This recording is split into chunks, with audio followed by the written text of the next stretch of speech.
All right, we are now recording, and this is week 5 of the SAS Bootcamp's Q&A and homework session. We are very close to the end. We wrap this up, and next week we've got a little bit of content to cover with regard to statistical analysis. So I will show how to run a simple, how to calculate means, how to calculate percentages, how to calculate standard deviations. And next week we will also cover something called macros, which can be a pretty critical part of programming. But most of next week's content should be pretty simple. And that's it. So next week is the last week of content for this bootcamp. I do have one more week scheduled in the bootcamp, but we will use the last week of the bootcamp to basically identify how to work through the project that is due for this class. So if you have not looked at the project yet, then this is probably the time to get started. Watch the project video. This is the time to get started. Excuse me. This is the time to start watching your project video and then figure out ways to approach that problem. So in week 7, I am going to try and cover how to approach the project, and we will also talk about how to solve those, how to solve some of the more challenging aspects of that project. I'm not going to cover everything on that Monday, but I will cover at least a little bit, and then we'll meet again on Friday and discuss your experiences with the project itself. So next week, content should be really simple. Hopefully you can finish that quickly and then focus on working on the project. Week 7, we will talk about the project itself. Let's switch gears and talk about this week's content now. I've received 1 or 2 questions, not that many so far on this week's content. So I'm going to pause for a second, see if anybody has questions on this week's videos, and then we can go on and answer the questions I received from elsewhere and then also do the homework. So does anybody have any questions over the videos this week? I have one question. Okay. Professor, last time you talked a little bit about missing values, like we cannot use plus operator in that, and for that we have to use sum operator. So is there any other properties that we have to be cognizant of? That is a good question. The places where missing values become important are often in 2 or 3 places. The first place is a merge. Whenever you are merging data sets, if your key variable has missing values in either one or in both data sets, then you have to be careful with what your output file is going to look like, right? So let's say, for example, you are trying to merge 2 data sets on beneficiary ID, but there are missing beneficiary IDs in this data set and in this data set. The merge function will think they are the same person and will put both rows together, but they may or may not be what you want. So whenever you have missing values and you're doing a merge, you have to be very careful. The other place that missing values are going to be very critical are with any type of statistical process, whether that is simply using the plus operator or the sum function, or whether that is running any other statistics, like if you want to run a regression model, if you want to calculate means, standard deviations, percentages, all of those things are affected by missing values. And it's hard for me to tell you now what those missing values mean, or how those missing values will affect each of those statistical processes, because depending on the statistical procedure you're running, missing values are treated differently.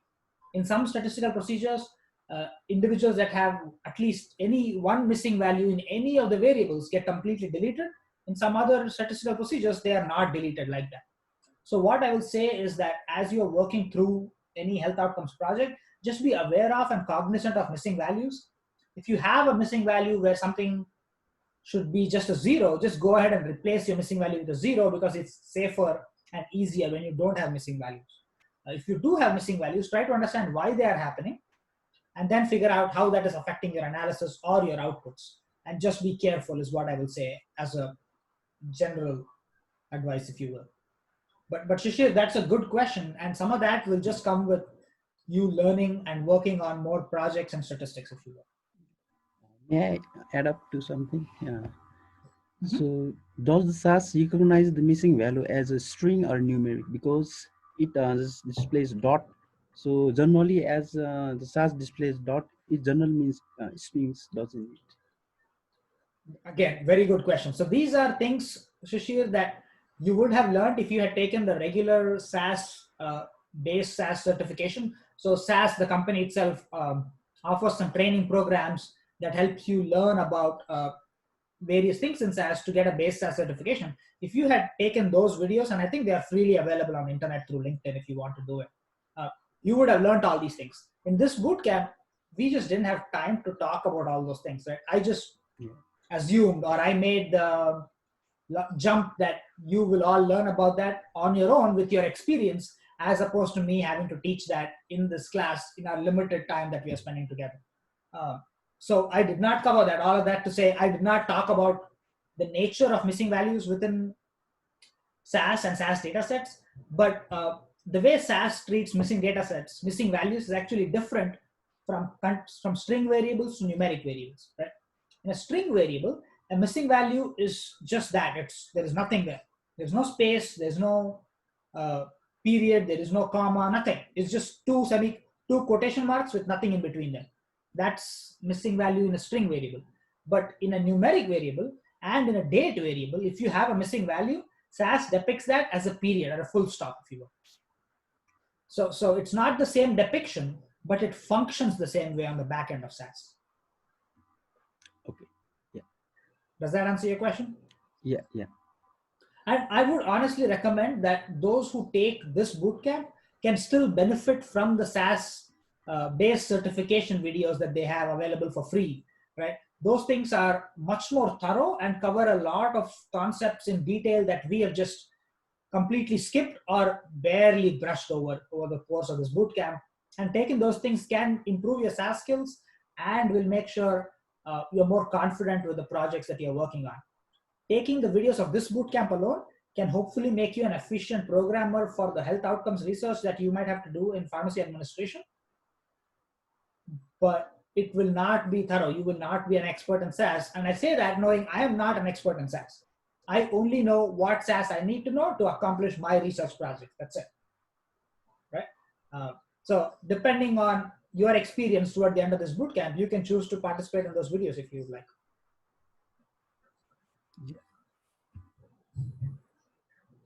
Okay. Any other questions on this week's videos? Thank you, Shishir. Those were very good questions.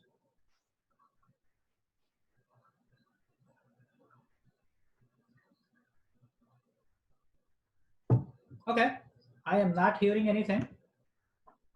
So I am going to move on to the questions I have received about this week's videos. Queenie, you asked a question, so I want to begin with that one first. And then I also received a second question, which I will also talk about. So let me first open up week 5's code file. The first thing I want to talk about is that where function. So Queenie, your question was, if I understand this correctly, and please correct me if I'm wrong, how to utilize this where function when you cannot use if then within a proc SQL. Yes.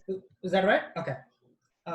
And that's a good question, because I know for those of us that are used to seeing data steps, this is unusual, right, to say the least. And if you have particularly not had any programming experience on other languages, proc SQL can be challenging. For those of you that have had other programming experience, proc SQL is probably easier than data steps. And that's okay, right? We all can decide which one works better for us, and you are welcome to use whatever code you want to make your project work. The thing about proc SQL is that while it offers benefits, it is a very rigid process. It's not very flexible like a data step where you can do anything with whatever order of code you want. Proc SQL is very rigid.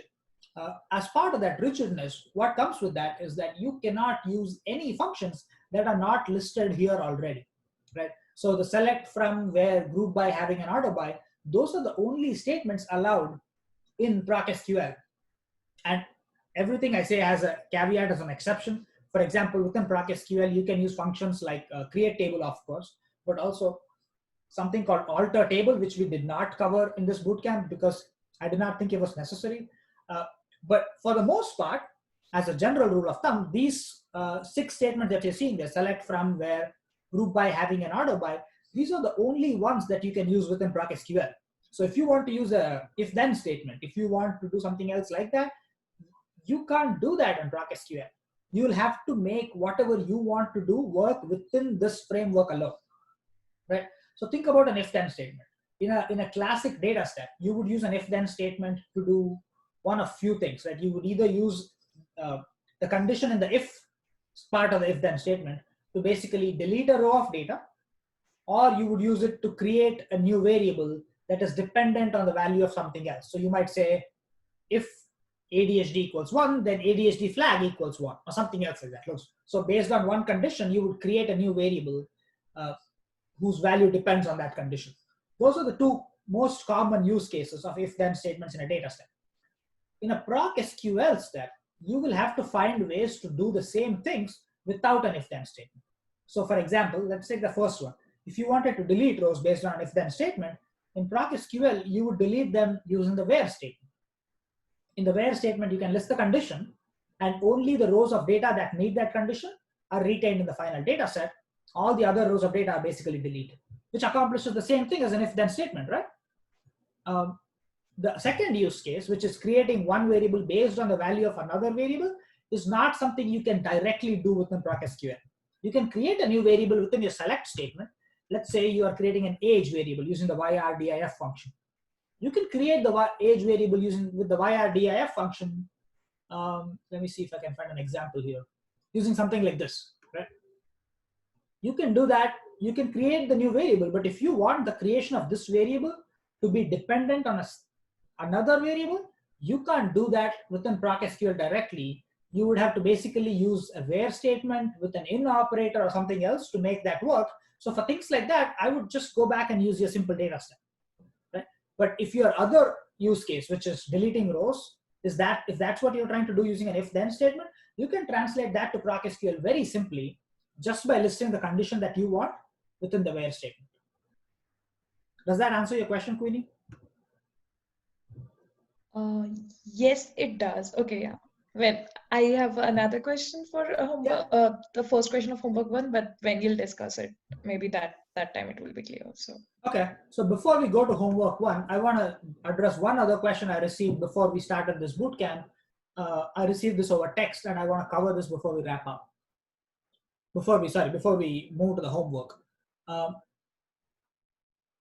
That question was about this particular merge step in the exercise that we did.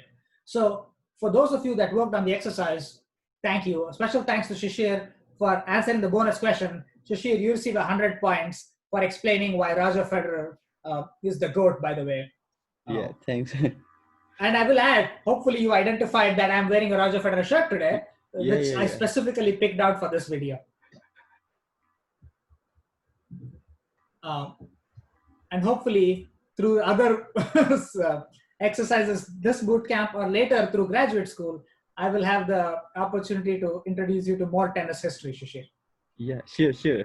I'm delighted too. Okay, so let me answer the question that I received over text before this video started. Somebody said, we did a left join here, but why did we do, excuse me, I think I uploaded the wrong code. This is supposed to be a full join in my video. So, okay, so let me answer this way. So what is the difference between using a left join here versus a full join? In the video that I recorded, we used full joins, right? And the point of using full joins was that the first data set that we used, the Bjorn Borg's data set, actually Bjorn did not play any matches in the F category of tournaments, which is the ATP World Tour Finals. And because he did not play any of those, when we did left joins, like it is shown on the code right here, that F row of data is actually missing or deleted for every single player, which is not fair because Bjorn Borg did not play in that level of tournament, but all the other players did, except Djokovic, by the way, in that data set. So using the left join basically causes that row to be left out of everything. One way to fix that is to use a full join, which is what I demonstrated when I recorded the video. But another way to fix it is to continue to use the left join, but for your first data set, don't use Borg data as the first data set on the left, just use any other file. If I had used the pistol data up here and then left join all the other data sets to it, because Pete Sampras played in the tournament level F, the F row of data will be retained for every single player. For Bjorn Borg, that column will be missing. and that's okay, right? But the row of data itself will not be deleted. So there are two ways to fix the problem of beyond bar not playing in the tournament level F. One, you can use a full join when you're doing the merge, or two, use the left join, but start with a data set which has all the rows that you are interested in obtaining. Either one has the same solution to this. And on that note, I also must add that while the data that has been presented as part of this exercise are all real, I actually did obtain them from legitimate sources. For some reason, I've observed that the data set for Novak Djokovic from 2015 actually does not include tournament level F, which is the ATP World Tour Finals. It's unfortunate because Djokovic actually beat Federer in 2015's ATP World Tour Finals. But for some reason, those data are not in the data set. So some of the comparisons that you may have made may be a little unfair. But I will assure you that the results are all absolutely true, even if the data were a little unfair. Okay, so that's my question. Having said that, does anybody on the call have any clarifications about what I just said?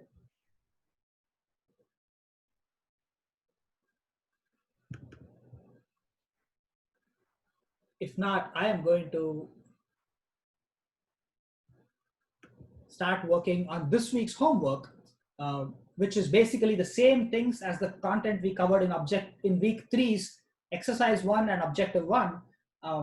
And we will redo those exercises and those homeworks using Proc SQL this time. Let me see if I have to cover anything else. I think I answered all of the questions I received this week. Yeah, okay. I think I've covered everything. So let me go ahead. So for week 3, the first exercise we are going to solve is calculating the average price for each generic name for each drug within brand and generic, basically to compare the prices of brands and generic. This is the same thing we did in week 3's homework objective 2. I think we had 2 objectives in the homework that week. Week 3's homework objective 2 had the same exact thing. And in fact, the code that I have pulled up on my screen right now is that code. It's the code from week 3 where it basically says, use the NDC underscore FAD 695. First, we sort the data set based on generic name and GBO, which tells you if the drug is a branded or a generic drug. And then we essentially calculate average cost of the drug. And we do that using the retain function along with the first dot and last dot operators. So we have the by statement, we sorted the data set before, and we get the average cost of each drug for the generic version and the brand version in this data step right here, and then we transpose it.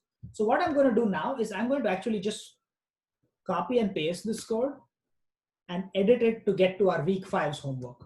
So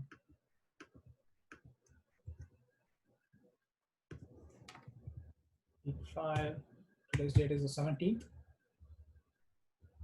Okay, so we want to do the same exact thing, except we want to replace this data step and the retain and first dot and last dot variables with the proc SQL. So what I'm going to do is I'm going to just delete this and I'm going to start writing a proc SQL instead.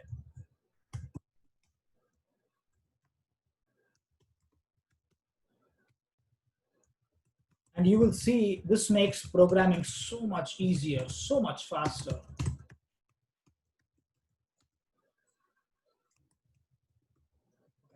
So I know I need to write a select distinct, but before I go further, I want to actually look at my data set.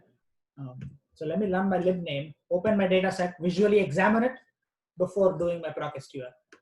The visual examination is something that always helps me think about how I should do my programming. That you might not be the person that wants to do that. I have found this helps me. Okay, that's the file we are interested in.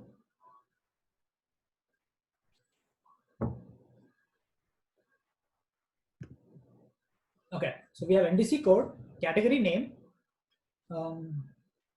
obsolete date, we don't need this one, GBO, this is the variable we are interested in. We want to know if the drug is branded or generic. And then we want to know the cost, which is AWP, which stands for average wholesale price.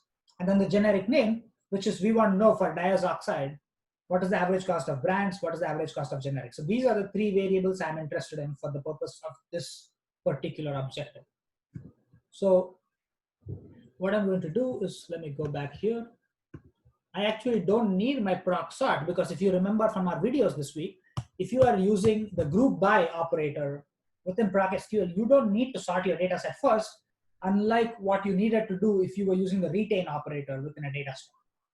So here, I'm going to start writing my ProcSQL. I will come back to the select distinct statement. I'm going to just write my from statement and everything else first. Again, this is another one of those quirks where I have found that leaving my select statement empty first, finishing up the rest of my ProcSQL and coming back, often helps me think through what I need to do. And this is particularly true when I have a group by statement. In this particular example, I'm using a group by statement because we need to group these by, right? We are calculating average cost for each branded and generic type of medication within each medication name, right? So we have, if you remember our discussion from week 3, we have buckets, if you will. We have an outer bucket, which is generic name, and we have inner buckets or nested smaller buckets within that, which are all branded NDCs and generic NDCs. So I'm going to write in my group by statement the same things I used for my nesting in my data step in week 3. So here it is actually generic name, comma, GBM.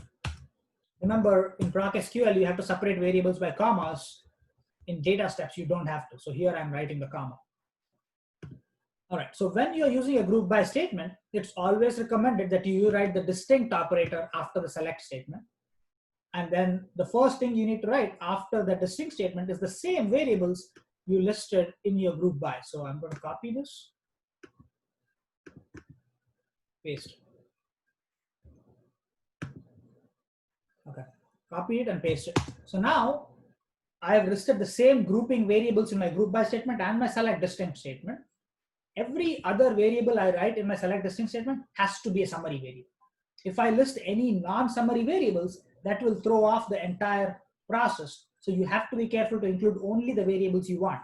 In this case, the variable we need is cost, right? We need to calculate average cost. So I will do average AWP as average underscore AWP.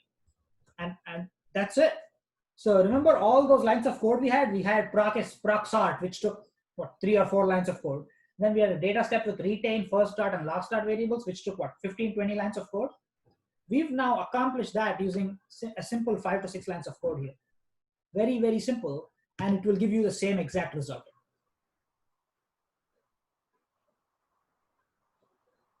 Let's check the log. Log looks good. Here's my output. So now for dobutamine, I have branded and generic, and I have the average cost of dobutamine branded and dobutamine generic displayed right here in this column, right? So it accomplished the same thing, but with far fewer lines of code, so it is much more efficient. I'm going to run the last piece of code, which is the same transpose code I had in week 3, so I'm not going to explain it here. But if you run this, you should see the final thing we needed to calculate for that homework. So you see here dobutamine, we have a cost, average cost for branded medications, average cost for generics.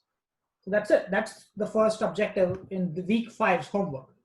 But before I move on, I actually want to utilize this time to show a couple things, right? One thing I kept repeating over and over again in my videos was the fact that using ProcSQL actually is, you are more likely to make mistakes and errors in your code. And you're more likely to, even if you don't make a syntax error, to end up with incorrect results when you use ProcSQL, which is why I usually discourage the use of ProcSQL unless necessary or convenient, like procedures like this one. So let me show you guys some of the mistakes you can make using ProcSQL, and then we can talk about how that affects the output and how to recognize mistakes like that. Does anybody have any questions before I talk about errors you can do with ProcSQL? Professor, Okay. should not ProcSQL be in with quit rather than run? Thank you. Very good point. It should be a quit. But you know, the reason it ran without any errors, even with the run statement, is because the way ProcSQL works is that as soon as it encounters that first semicolon, it actually executes everything. And you don't need the quit statement in order for ProcSQL to complete running. The quit statement is implicit, and SAS assumes there is a quit statement as soon as you run the next line of code. So the next line of code can be a proc transpose, it can be a data step, it can be anything, right? As soon as SAS sees something else, SAS assumes that there was a quit statement before. But SAS does not assume things like that within a data step.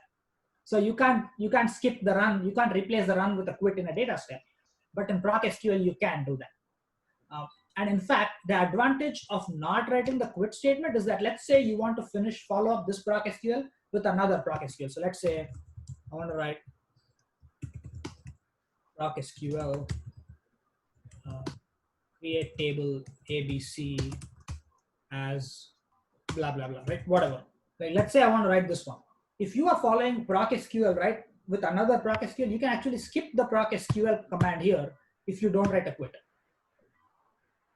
So basically, you can go straight to the create table and begin your ProcSQL coding without the words ProcSQL. And you can only do that if you don't write the quit statement before.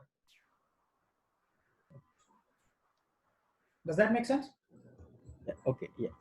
Yeah. So on default, I had typed run, but it worked anyway because of the way SAS works in the background.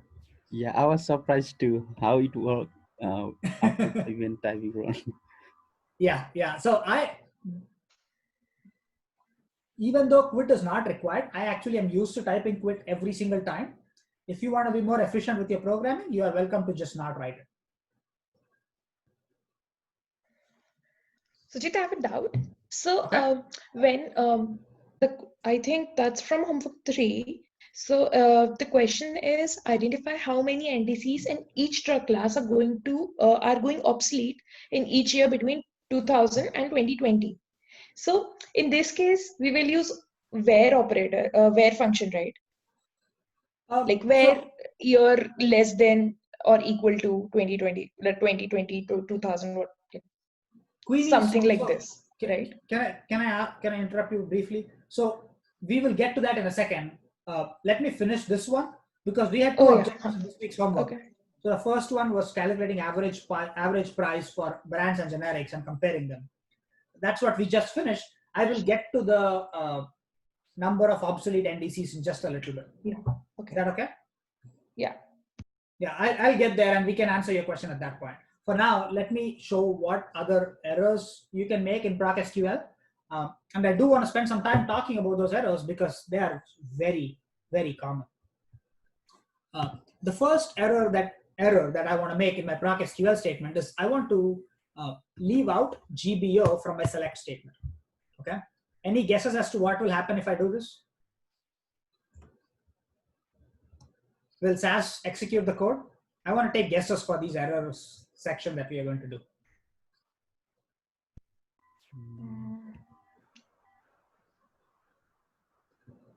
I think it should, because in the group by it is given GBO, like you have written GBO. Okay, so will this run or will this not run?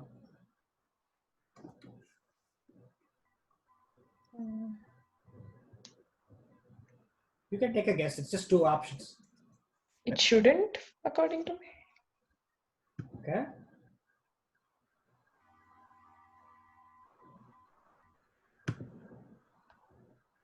Huh? This is, see, you're right, Queenie. It should not have run it. It should have said, hey, there is a problem here. Please stop. But SAS will not give you that warning. SAS will go ahead and run it.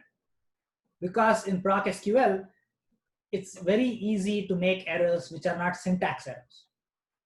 So what happened now is you got the output, the code ran. Now you have two values for dobutamine, but you don't know which one is brand and which one is generic because the select statement left out the GBO variable. Yeah. Right? So you should include it as good practice so you know what's going on. But if you don't include it, SAS will run and it will pretend like everything's okay when it's actually not okay. Which, by the way, that should be the slogan for 2020, but I'm getting distracted into a different conversation there. So let's make another error now. Now I want to do one more thing and I want to see if you guys think it will work.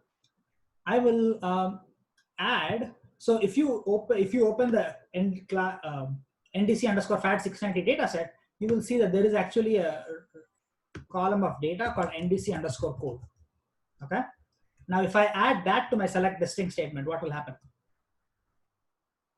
As you have said, like you have to put the variable names that is present in group by first. So I think it might not work. Okay. What if I put it at the end there. Will this work? I think it might work. Let's see. The correct answer is that it will work both times. SAS will execute the code, but SAS is not going to give you the results you want in either time. So look at that. So log has just notes, no warnings, no errors, right? And if you look at your output data, look at your dobutamine. Now, instead of dobutamine having 2 rows, look at how many rows there are for dobutamine. 47 rows. And that's because all the brands have an average AWP, which is actually the same value, 66. And then there is an NDC code, which is actually changing from row to row. So what is happening here is that, excuse me, SAS is actually calculating the summary, the average price within brand and generic, as exactly as you requested. It has found out that 66 is the average cost of branded dobutamines and 221 is the average cost of generic dobutamines. But after calculating that, SAS identified that you actually want the NDC code variable, which is not a summary variable and not a grouping variable, right? When you use a group by statement, remember I said you're only allowed to have 2 types of variables, grouping variables and summary variables. In this data set, generic name and GBO are grouping variables. Average AWP is a summary variable. Now that we added an extra variable, which is not either one, that's NDC code, SAS does not know how to make this work. So SAS says, I'm just going to leave the NDC code column exactly as it was in the original data set, and I'm going to add this new summary variable to that data set, and I'm going to sort my data set so it looks like this is what the user wants. So SAS starts making guesses and assumptions about what you want, depending on what you write in the proc SQL statement, instead of telling you, hey, this is probably not what you wanted, please be careful before proceeding. Right? If SAS gave that warning message saying, there is now duplication in the data set or something to the effect of the fact that you have a non-summary variable in the data set, perhaps more of us would be careful when doing proc SQL.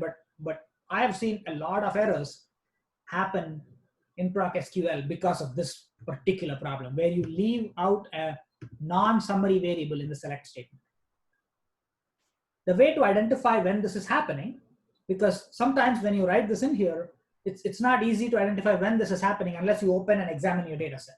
For those things, I would strongly recommend that every time you run proc SQL, open your log and look very carefully at how many rows are in your data set.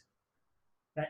When you use a group by statement, you should know that the number of rows in your final data set should be equal to the number of groups that you have in your study. Right? If you have, let me look at this. If I take this out, the number of rows in my data set should correspond to the number of generic name GPO groups. I don't know how that is, so how many that is. So I'm going to run it just now to look at it. So my log says 256. So you should know how many rows, how many groups you are expecting in your data set when you have a group by statement. And if you have non-summary variables in your select statement, then you will get a different number of rows. And that is what is a hint for identifying that something has gone wrong. So pay close attention to the number of rows anytime you run proc SQL.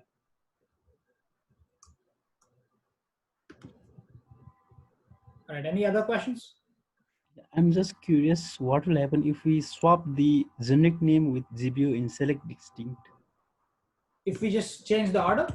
Yeah. Okay. This is the time to experiment. I will run it.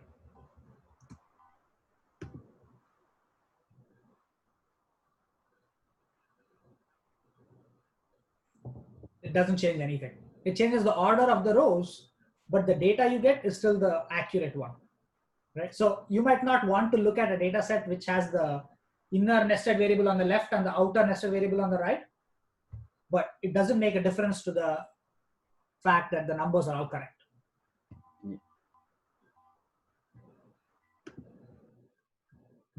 Right. So I want to do one more thing now. Now I want to take out the distinct statement and try again. Can somebody tell me what that distinct statement does within proc SQL? It provides a unique number, like a unique character. Make sure it doesn't duplicate, basically. Yeah.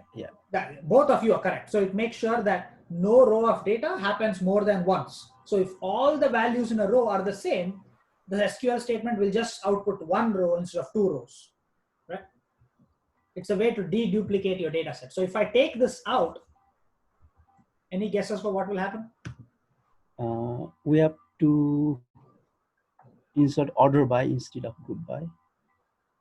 Now, actually We nothing would have changes. 2 or 3. Oh yeah, that too. Actually nothing changes. Uh, Absolutely nothing changes. This is the thing about Proc SQL that you have to be careful. I recommended that you use a distinct statement within Proc SQL because it's just good practice. If you don't include a distinct statement, that will not change your results as long as you follow the first rule I mentioned earlier, which is that a select statement should have no variables except the grouping variables and the summary variables. If in your select statement, you don't have any variables except the grouping and summary variables, then whether you add a distinct or not should not make a difference. But if you have an additional variable here and you don't use the distinct statement, you will likely see duplications if that additional variable has duplicates. So now so let's go and do this. So right now, look at the number of rows, 15,752. If I add the distinct statement in here,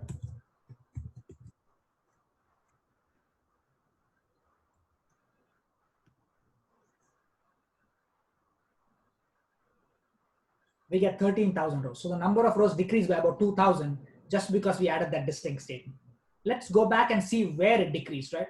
So you're seeing now in the 13,000 data set, let me go back, take out the distinct. We still have a variable that is not a summary variable. And now if I run this, we have 15,000 rows, but you will see there are duplicates in the data set. Let's see if we can identify them. Okay, there you go. So look at this, look at row 3, which is B dobutamine 66 and 2737501. That is the same exact number as, look at row 2 and row 5. Same exact values in both of those rows. B dobutamine 66 2737510, 2737510. So when we added the distinct statement, it actually deleted one of those rows and just presented the other. So when we did not have the distinct statement, it basically output all of the rows. So the way the distinct statement works can be confusing. What you need to do is, as part of good practice, use distinct every time you write a group by statement. But if you've done everything else correct, the group by should not make any difference to your code.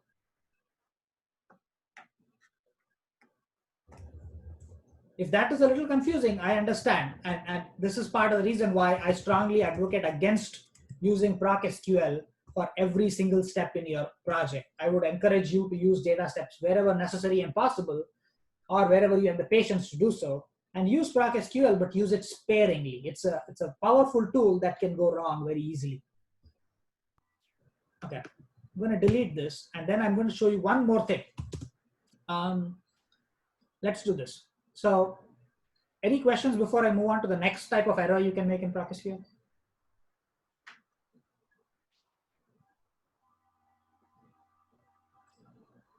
Okay, no questions. All right, so I want to add one more summary function here, and I want you all to tell me what kind of results we get when we add that summary function. So let's say I want to say count underscore NDC code as count NDC. So what I'm doing here is I'm taking that NDC code variable which we just saw, which we added as a non-summary variable, and I'm summarizing it. I'm summarizing it using the count function, so it's going to count the number of NDCs. Now when I do this, and when I do this with my group by statement, I actually have two options. I can do my count statement just like this, or I can write my count statement with another distinct within the parentheses for this variable, right? This distinct has no relationship whatsoever to the distinct over here, right? The distinct here makes sure that the whole row is not duplicated at any point. But what does this distinct do? Can somebody take a guess as to what the output will be if I include or not include the distinct statement right here, and if it will be the same? With inclusion of distinct, I think it will count the only the unique NDC code, and with exclusion of distinct, it will count all the NDCs, even though it's repeated. That is absolutely the right answer. Thank you, Shashir. Let's run it and let's look at the numbers, and we'll see if this makes. We'll see if I can help everybody else also understand what that is. So the log should look good. Here's the thing: none of these things that we've been doing in ProcSQL throw an error in the log. They all look fine. Like as far as the log is concerned, we have not made any errors so far at all. But if we look at the output here, so this was with the distinct option, you'll see that there are 4 dobutamine branded NDCs and 43 generic dobutamine NDCs. If I take out the distinct option and I want to rerun this,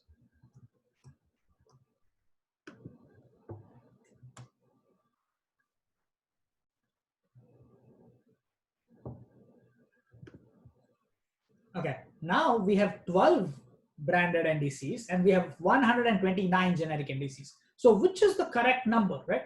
Let's go to our NDC, our original data set, and let's count manually, and then we can see if the distinct option was doing the correct thing or not. So where is dobutamine? Let me sort my data set. Okay. Yeah. I want to write a sort statement so that we can actually look at the data set and make sense of it.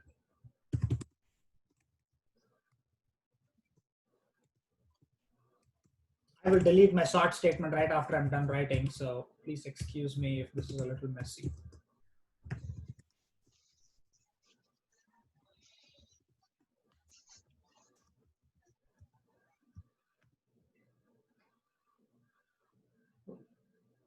Oh, see, switching between ProcSQL and data steps, I by force of habit, I added that comma. The comma did not belong. Okay, so this is the original data set. The only thing I've done to it is I've sorted it. And you can see here, okay, let me hold on to only the variables we want. We don't want this variable. I want this variable. Okay, so this is dobutamine. In the original data set, there are 12 rows where the value B occurred, right? So 12 branded NDCs. And if you were to count the generic ones, you would see that there are 129. I'm not going to count it for now, but there should be 129 generic ones. Within these 12 branded NDCs, you will find that there are actually duplicates. So again, this is better done if I also sort by NDC code. So let me start it one more time, and hopefully things will be a little easier to look through. Okay. All right. So within the 12 branded dobutamines, you will see that, for example, these 3 are the same NDC code, right? And these 3, rows 7, 8, and 9, same NDC code. Rows 4, 5, and 6, same NDC code. Rows 1, 2, and 3, same NDC code again. So what is happening is that there are 12 rows of data for branded dobutamines, right? All of which have their own NDCs, but those NDCs are actually duplicated. So if you include a count NDC code summary function within the with the group by, so within the generic name GBO group, if you include count NDC code, it's going to tell you there are 12 NDCs for branded dobutamine. But if you say count distinct NDC code, it's going to look at how many unique NDC values occurring within each group, which in this case are just 4, right? There is one here, 1, 2, 3, and then there's a second one, a third one over here, and a fourth one here. So whether or not you use the distinct will influence what type of count you are getting. So which one should you be using? I don't know the answer to that. It depends on what you want, right? In some projects, you might want to know how many rows there are, whether or not they are unique values of NDC code. In some projects, you might want to know exactly how many unique NDC codes there are. So using that distinct or skipping it has significant implications, none of which is caught by the log either way, but you need to be aware of those implications. Does that help? Does that, does using that distinct within the summary function, is that a little more clear now? Okay, I've got a thumbs up. Okay, I'm going to delete my proc sort here. That concludes all of the variations that I wanted to show in the proc SQL ways that you can do the incorrect thing. If somebody has other ideas for other versions of this code that I can run, please let me know. I'm happy to run more things and discuss them.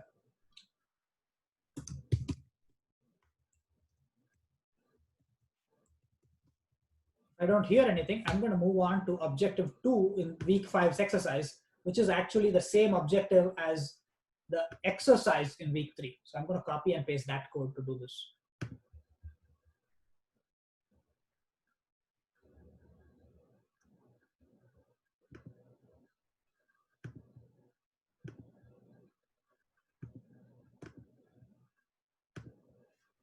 All right. So, okay, here's objective 2.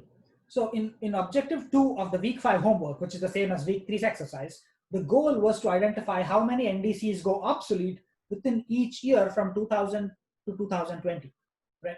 And we are doing this based on the same NDC underscore fad 695, and we are using a variable called obsolete date. Let me pull up the data set here so we can look at it.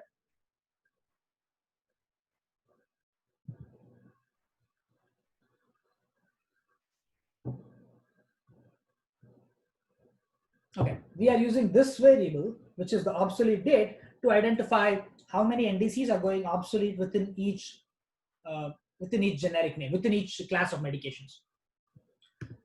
The first thing that objective actually required is that it said you need to subset your data set to only cardiovascular agents before you do this project. So I'm actually not going to change that code. This data step, I'm going to keep it exactly as it is. What we are doing here is we are taking the full category name, we are taking the cardiovascular agents section out of the full category name so that we can subset the data set. We are doing that using two options, using the scan option or the substring option. Both will accomplish the same thing. For more discussion on that, you can go back and watch the week 3 video again. And then we are using a where function here.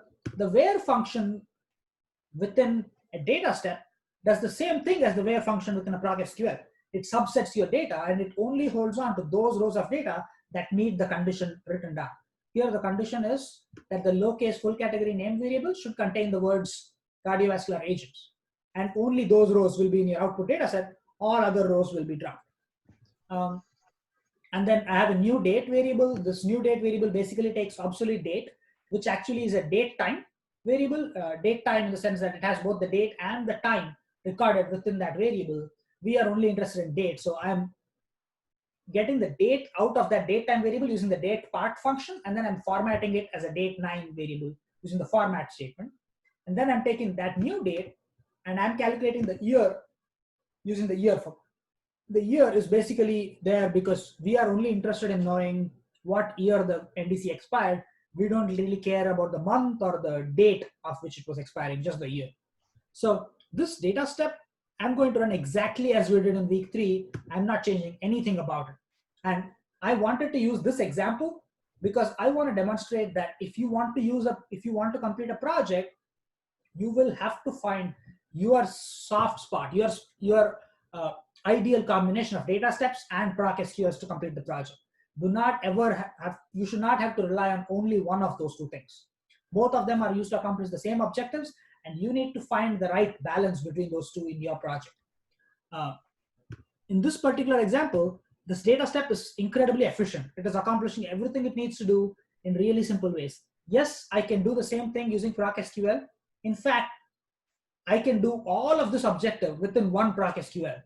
But making code efficient merely for the sake of writing fewer lines of code is not always a good goal. Right? I think that's a good goal if you are working on a huge project which needs 50,000 lines of code, which we worked on from time to time.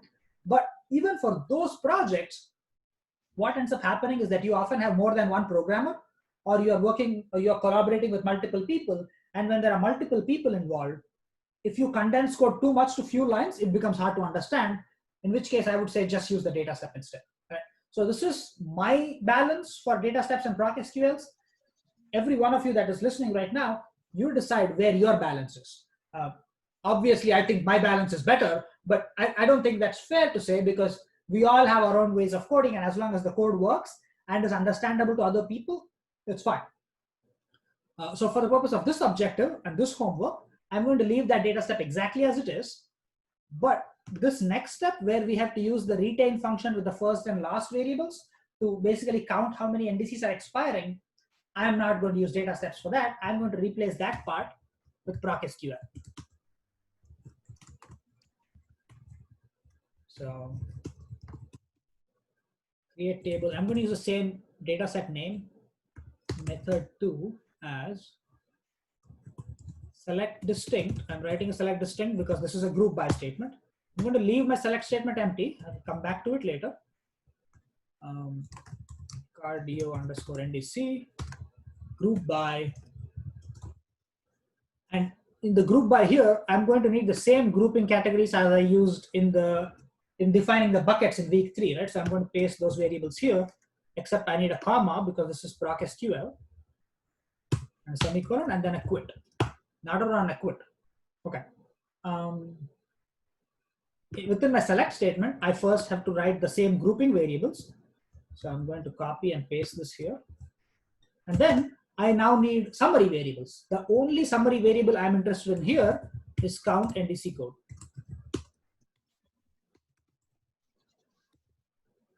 I've used the summary function count. I've renamed it into a variable called count. Now here, like we talked about earlier, I may or may not use the distinct option.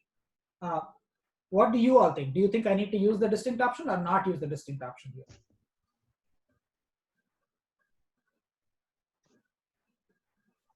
Remember, the objective of this homework is to identify how many NDCs expire in each year of data. Yeah, I think it's better to use distinct function anyways. Yeah. That is exactly right, Queen. So here is the other thing. When we did the week 3 exercise, we used the retain function within a data set to do the reading across rows. We didn't actually do the distinct NDC when we did this. We just counted number of NDCs. So if we want to replicate this analysis, we should leave the distinct out. But if we want to do it right, we want to leave the distinct in, because if we leave the distinct in, we are answering the question, how many NDCs expired in each year? Now, if you wanted to get the distinct, this number out of a data set, there are ways to get that. We did not talk about it when we were doing week 3 because I think that would have just gotten too complicated. So we ignored the fact that NDCs were actually duplicating within the data set, and we just assumed that NDCs are unique. Now that we are doing a procSQL, we don't have to make that assumption, and we can still answer the question accurately without having to write 50 lines of code.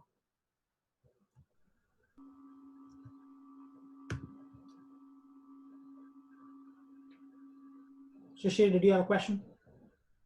No, sir. Okay. So here's what it looks like when we finish this. So for cardiovascular agents, within each year, this is our buckets, right? Our groups are cardiovascular agent and year. So cardiovascular agents within the year 2002, 3 unique NDCs expired. Within cardiovascular agents in the year 2003, 1 unique NDC expired. So on and so forth, we have all of our data. And this is exactly what the data step would have given us, except now our results are more correct. If I can say that, I realize that may be a weird thing to say, but our results are more correct, if you will.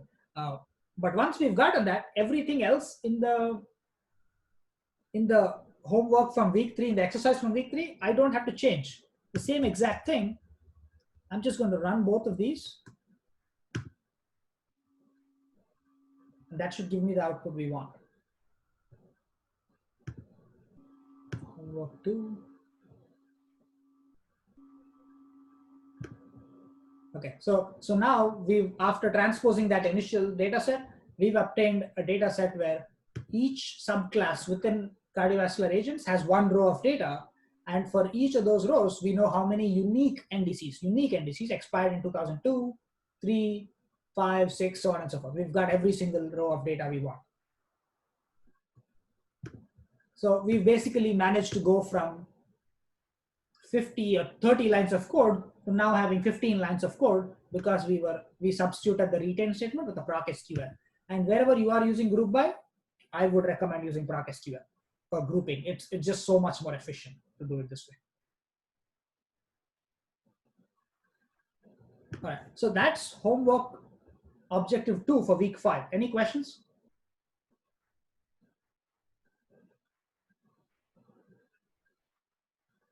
Okay. Because you all don't have any more questions and we have a little bit of time, I want to challenge myself and you all to see if we can actually increase the complexity of the Proc SQL. I want to truly show how powerful Proc SQL can be. So let's see if we can take this data step and convert that into a Proc SQL as well. But I don't just want to write a new Proc SQL. I want to do this within the same Proc SQL here, right? I don't know if this will work. I'm trying to program this live, but I think we can make it work. Let's try. So remember, the two things we did in this particular data step is we basically subset the data set to cardiovascular agents, and then we calculated the year variable. That's just two things, right? Nothing else matters. So let's see if we can make that happen here. So the first thing is subsetting the data set to cardiovascular agents. Before I do this, I want to first let me copy and paste this code at the top here, and we can try to replicate it. So here I want to use this data set.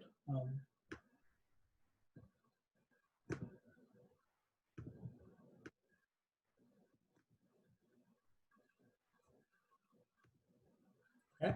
So now I have the same proc SQL with the group by for full category name and year, where we are calculating the summary, which is the count distinct NDC code. But I also need to add two things to this proc SQL. I need to add the subsetting function, which only retains cardiovascular agents, and I need to add the year variable. Any ideas for how I can do that? Queenie? I'm picking on you because I think you know the answer to the first one. How do you subset the data set?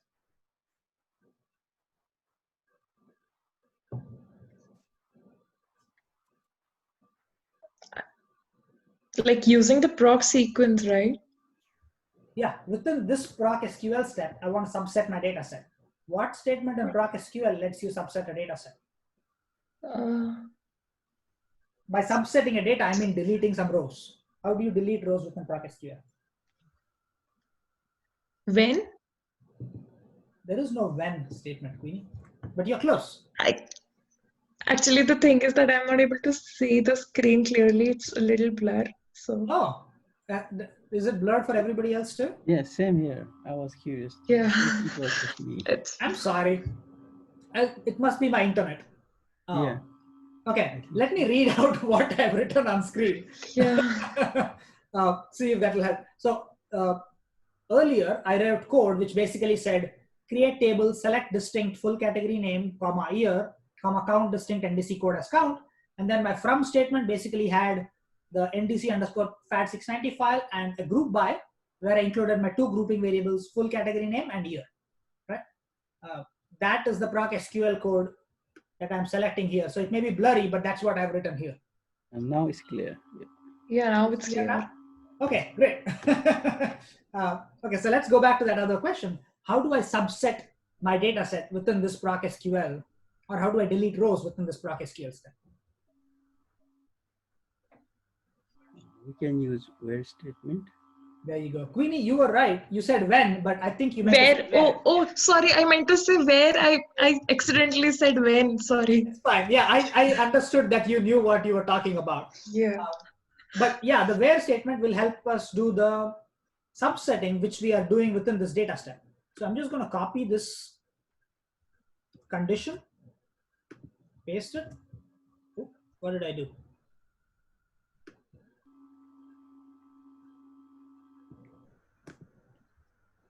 Copy, paste. Okay, there you go. That's it.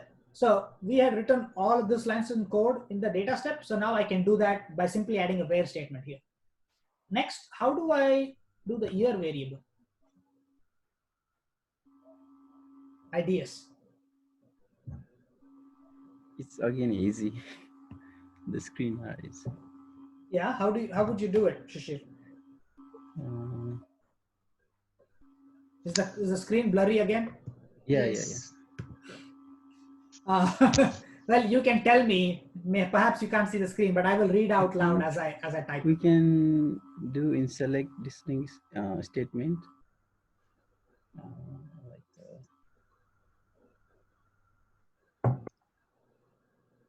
You're on the right track. So in the select distinct statement, what do you want to do? Yeah, we Actually, can here, write that year statement in there, I think. let me stop my video. That might help improve bandwidth problems.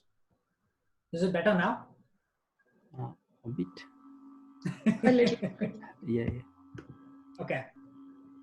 So here, instead of writing the YR variable, We can I use can year. simply replace it with year of obsolete date. That's it. It should be the same Okay. thing, except I need to give it a name, so I'm going to call it as YR. So can you see what I'm writing? So I replace the variable YR with the word year, with the function year, and within parentheses, I wrote the name of the variable, which is obsolete date. So it will extract the date out of the, it will extract the, excuse me, it will extract the year out of the obsolete date variable and save it in a new variable called YR. And I need to do the same exact thing within my group by statement as well.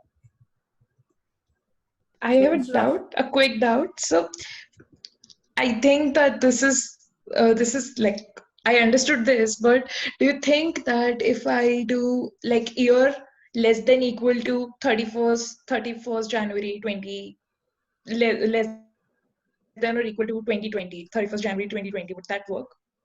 well, so if you do a condition like that, Queenie, you will be able to subset the data set. But remember, we don't just want to subset it. This new variable called year, we want to use it as a grouping variable, right? Subsetting the data set, sure, but that's not what we are looking for. We are looking to also use it as a grouping variable, right? That's why it's in the group by statement. Okay, yeah. Okay. Right? And using the where function to subset the data is not the same as grouping the data set. Yeah, I think I got it. Yeah. Okay, so if I replace YR with year of obsolete date, I will get what I'm looking for. In fact, the reason I will get that is because in our original data step, I took 2 steps to get there. I used the date part function, which takes the date out of the date time variable. And then I took the year function, which takes the year out of the date variable. I really did not need to do that in 2 steps. I could have skipped the date part completely and it would have worked fine.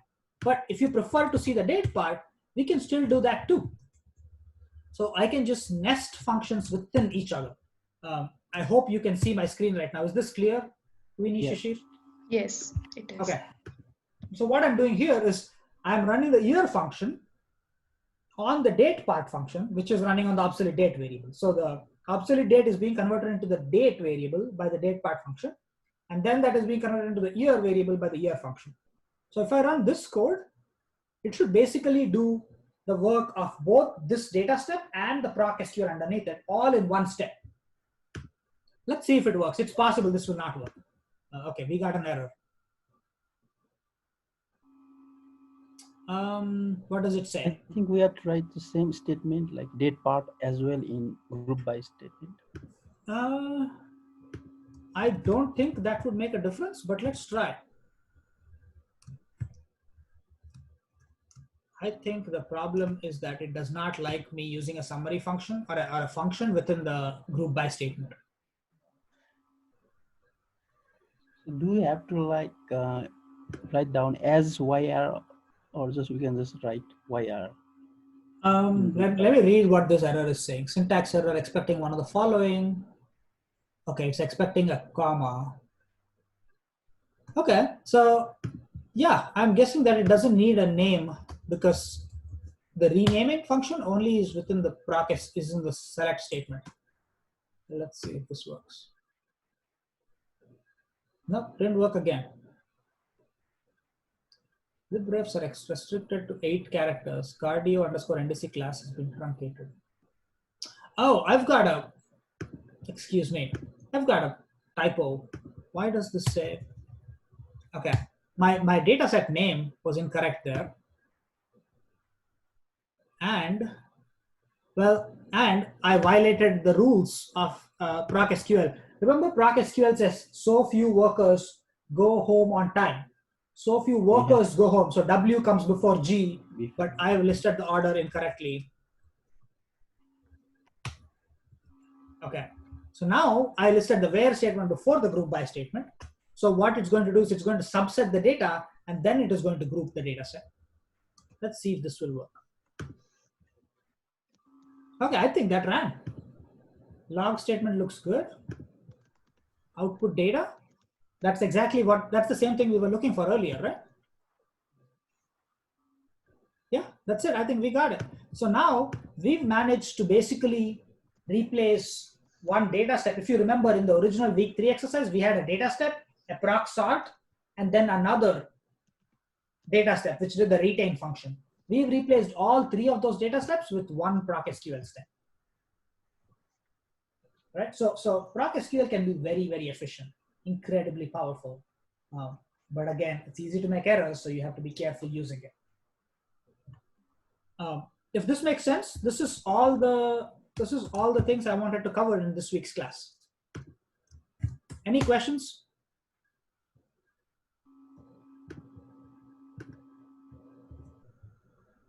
You guys have been a very patient audience today, so I appreciate it, and I appreciate the interaction. Save this as week 5 homework. Any questions so far? If not, I think we can call it a day. We are about 20 minutes early. That may be a good thing.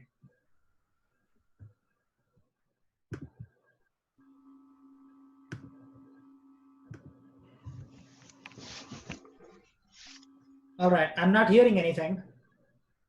I'm assuming that means that you're all good, and I will sign off for today. We'll reconnect on Monday, where I'll post the videos for week 6, our last weeks of content for the SAS Bootcamp.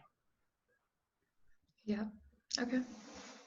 All right, thank you all. It's been a pleasure having you all, and I knew that we would be losing people over these 6 weeks. We went from, I think, having about 20 people in that first week to now having 4 people here, but I'll take it. 4 is better than 0, and I'm hopeful that you all are at least getting the benefit out of this class. Thank you so much, Ajay. Thank you. I hope you enjoy this weekend. I will talk to you all. I'll see you all on Monday. Yeah. Have a good weekend. Bye.